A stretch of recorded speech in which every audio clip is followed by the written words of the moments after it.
Ces chemins-là donnent des fourmis dans les jambes.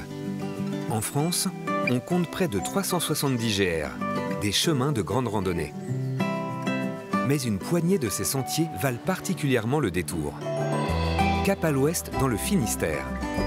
Ici, le chemin du Pouldu se confond avec la côte atlantique.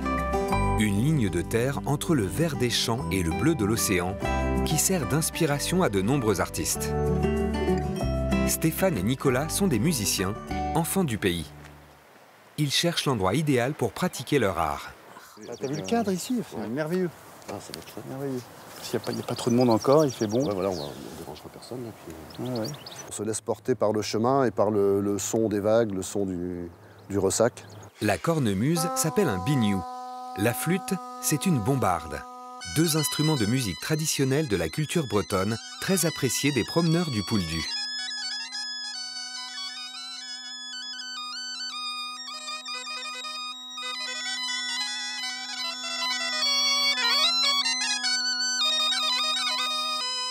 C'est une jolie surprise. Ouais. Voilà, on arrive devant cette beauté, puis tout d'un coup un coup de biniou, et hop, on est en Bretagne. On retrouve une acoustique naturelle, voilà, dans ces paysages et sur ces sentiers voilà, qu'on recherche justement. Le sentier est situé sur une partie du GR34, le fameux chemin des douaniers qui borde le littoral breton. Puis il arrive dans ce petit hameau de Kerzelec. Ici, le temps semble suspendu. En 1889, Paul Gauguin a peint ses maisons. Une histoire que Maude, spécialiste du peintre, connaît par cœur. C'est la ferme de Kerzelec. Donc vous avez ici le four à pain qui avait un toit de chaume autrefois. La maison principale aussi qui est là donc avec les volets blancs. Donc il y avait aussi autrefois un toit de chaume. Et le toit bleu, puisque le tableau s'appelle le toit bleu, c'est la maison qui est cachée par les arbres, là, qui est juste derrière. On voit la souche de cheminée.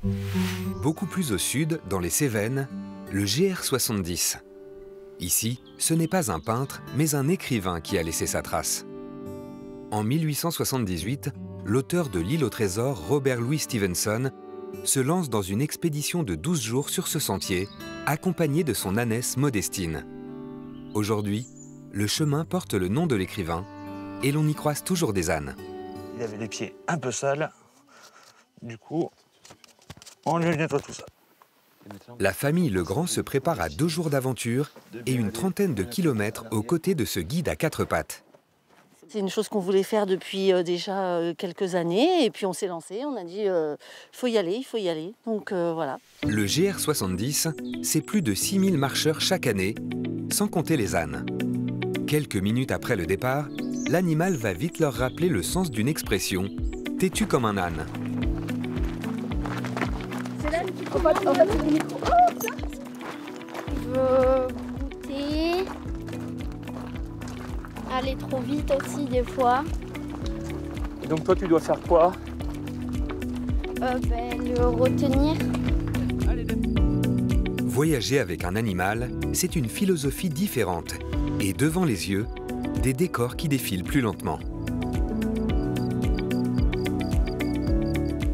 On prend peut-être plus le temps, on regarde plus les choses, voilà. Le fait de guider l'âne, il nous retient aussi un petit peu. On va moins vite avec l'âne. Avancer au ralenti, respirer, tenter l'aventure ou chercher l'inspiration, à chaque randonneur sa carotte. Sur le GR65 qui part du Puy-en-Velay, en Auvergne, c'est plutôt une quête de sens qui anime Max, engagé avec 10 autres pèlerins sur la route de Saint-Jacques-de-Compostelle. J'avais cette détermination depuis des années, je voulais m'inscrire dans ce pèlerinage qui est pour moi à la fois spirituel mais aussi une quête personnelle. On a tous un peu des gamelles dans la vie. Et voilà, on essaye au mieux de trouver des réponses à des questions essentielles, existentielles même, je dirais. Comme Max, ils sont des dizaines de milliers à emprunter chaque année cet itinéraire, la voie Podiensis. Inscrite au patrimoine mondial de l'UNESCO, c'est la voie française la plus empruntée du pèlerinage vers Saint-Jacques-de-Compostelle en Espagne. Vous voyez, ce que je disais, c'est que sur le Saint-Jacques, on trouve toujours dans des petits coins, dans des petits jardins, des trucs, des choses insolites. Regardez les chaussures. Le chemin a son ambiance, ses particularités et ses propres règles. Comme le précieux carnet de pèlerins, par exemple, tamponné à chaque étape par les aubergistes.